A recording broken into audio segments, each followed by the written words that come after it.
Ոմանց ասում ենք արի Աստծուն, չի գալիս,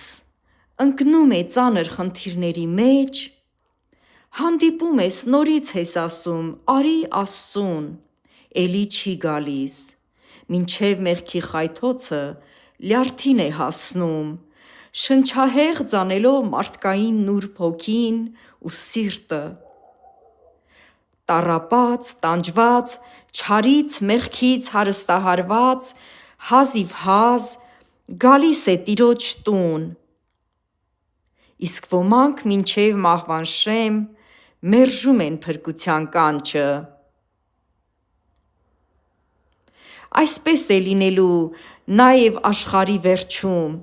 հրեշտակները դուրս կելնեն